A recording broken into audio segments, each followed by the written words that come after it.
Hi! In my recent livestream I've shown how to derive equations for refraction using Fermat's principle and the Euler-Lagrange equation. There is a PDF with that derivation which I'll link in the description. Anyway, I thought of a different way of deriving those equations, and this is what I'm going to show you today.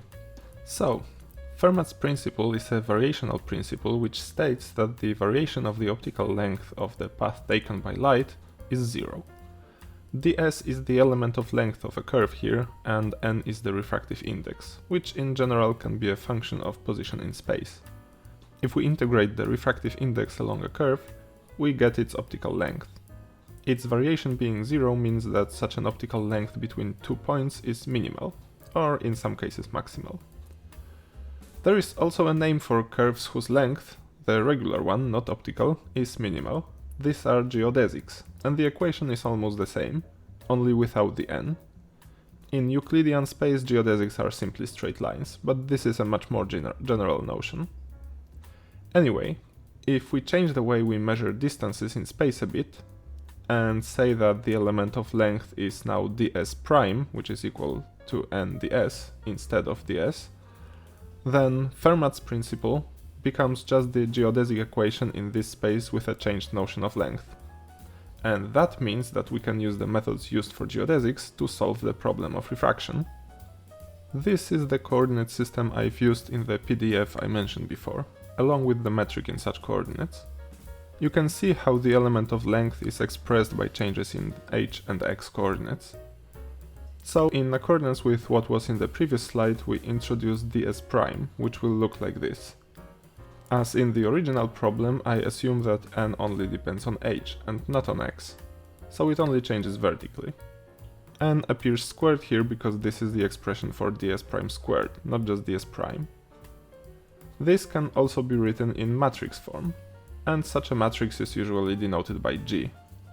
The AB indices here mean that this is a tensor of rank 2, which can be thought of as a two-dimensional array of numbers, that is, a matrix.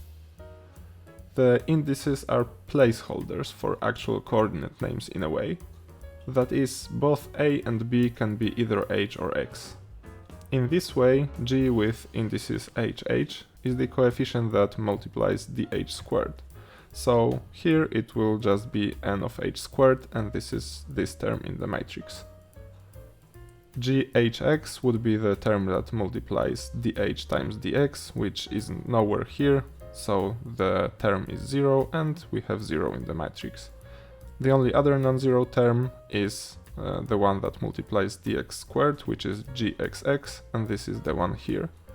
So we can also write all of it this way, like ghh equals n of h squared, gxx equals this, and ghx equal to gxh, and both are 0, because there is no dh times dx or dx times dh here in the metric. To find the equation for geodesics in a space with such a metric, we need to find the derivatives of all the components of the metric. So, for example, the derivative of the hh component with respect to h, which I'll denote by ghh, h, is 2n times n prime. Ghh itself was n squared, so the derivative is 2n times the derivative of n. N prime will denote the derivative of n with respect to h, like in the PDF. Now, the derivative with respect to x. Ghh doesn't depend on x, so the corresponding derivative is 0. Let's now go to gxx. Its derivative with respect to h is a bit more complicated. The derivative with respect to x is again 0. And the other two components of the metric are 0 themselves, so their derivatives are also 0. The next step is to calculate something called the Christoffel symbols. They can be calculated directly from the derivatives of the components of the metric. ABC are again placeholders for the proper coordinate names, so they can be either h or x, and we'll be interested in all the combinations. Let's start. Gamma hhh is just n times n prime. A, B and C are all h in this case, so all the terms in parentheses are ghh, h. But two such terms are with a plus and one is with a minus, so eventually just one remains, and we divide this one by 2. hence the 2 that was there in GHH, h disappears and only n times n prime remains. The next two non-trivial ones are gamma xxh and gamma xhx. Both turn out to be equal to this complex expression. And the last one is gamma hxx, which is the same as the previous two, but with a minus sign. And fortunately, all the other combinations of indices give zeros. The next step is something called raising the index. The Christoffel symbols used in the geodesic equation have one upper index and two lower indices. I won't go into details on what this means, suffices to say that to raise an index we need something called the inverse metric. In simple terms, it's a matrix that's the inverse of the metric matrix, and it's again denoted by G, but with upper indices. Now one more thing to note here. The D index appears twice, once in the upper position in G and once in a lower position in gamma. There is a convention called the Einstein convention that when indices appear like that, you have to sum over all the possible values of this index. We'll see how this works in a moment. So what's the inverse metric? In our case it's simple, because the metric is diagonal. We just take the reciprocals of the components of the metric. So the inverse metric again only has the HH and XX non-zero components. Let's calculate gamma HHH with one index raised. So A, B and C are all H in this case, and we sum over all the values of D, which can be either H or X. We get such a sum in which we first take it to be H and get GHH times gamma HHH, then take it to be X and get GHX times gamma XHH, and sum the two. GHX is 0 and so is gamma XHH, so what we get is just GHH times gamma HHH, which turns out to be n prime divided by n. The next two non-zero values are gamma XXH and gamma XHX, which are equal to this. And the last one is gamma HXX, which looks like this. And all the other combinations give only zeros again. Okay, we're almost ready to write the geodesic equation, but we'll need to say how we describe the curve itself first. And we describe it by taking some parameter t, which is just a real number, and defining the coordinates of the points on the curve as functions of t. This can be denoted like this, where x with the upper index a means the coordinates. If we imagine a to be either h or x again, then x with index h is just the h coordinate, and x with index x is just the x coordinate. So what this really means is that we have two functions of t that assign to it some values h of t and x of t. So now the geodesic equation. It looks like this. Dots denote derivatives with respect to t here. So for example, xa double dot is the second derivative of the coordinate with index a with respect to t. In the second term, both b and c appear in upper and lower positions, so as we remember from the previous slide, we need to sum over all their values. What we get from all of this is this. The first equation is when the a index is h, and the second is when it is x. Technically, there should be then 4 terms with gammas, corresponding to 4 possible combinations of the BC indices, but I omitted the ones that are 0 anyway. If we substitute the expression for gammas, we get these equations. They are fairly complex, and the ugly part about them is that they mix h and x coordinates, but a computer could solve them numerically with no issues. So these equations are already something that I could plug into my simulator and have it trace the rays in accordance with physical laws.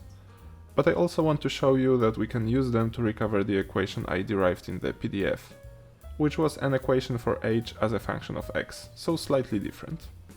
Alright, one note. The geodesic equation I showed you in the previous slide was actually a special case of a more general form.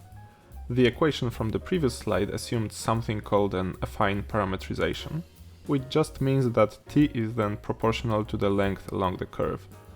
If it is not, then the geodesic equation has something proportional to the derivative of the coordinate on the right side, instead of 0. Alpha is the proportionality coefficient, and it can be a function of t as well. The equations from the previous slide are just a special case where alpha is 0. Now, to get h of x from the equations for h of t and x of t, we will simply assume that x of t is equal to t. This is also why we need the more general equation. This puts a constraint on the parametrization and it might no longer be affine.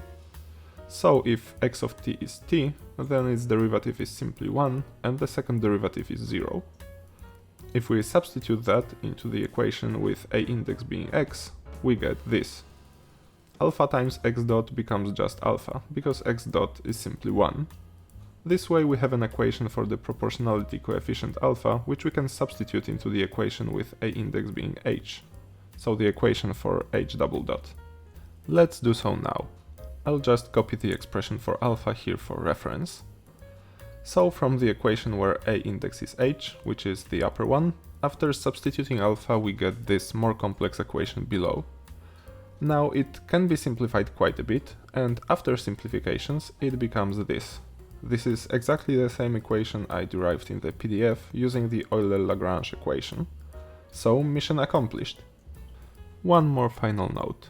These two general geodesic equations, or even their special case with alpha equal to 0, have one significant advantage over the equation I'm actually using in my simulator. This advantage is that they don't break down when the ray is vertical. If we try to describe a vertical ray using h as a function of x, it doesn't work, as h would need to have multiple different values for the same value of x, and so not be a function.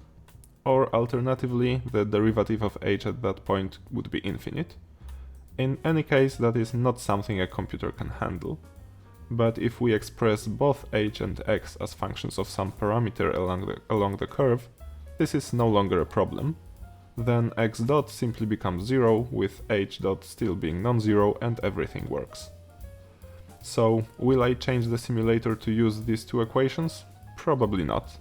That's because it would increase the amount of calculations needed at every step of the simulation, and it's almost never the case that the simulator has to handle vertical rays anyway. So leaving that one gap in its functionality doesn't seem too harmful, and the performance should be somewhat better this way. Thanks for watching and see you in the next one.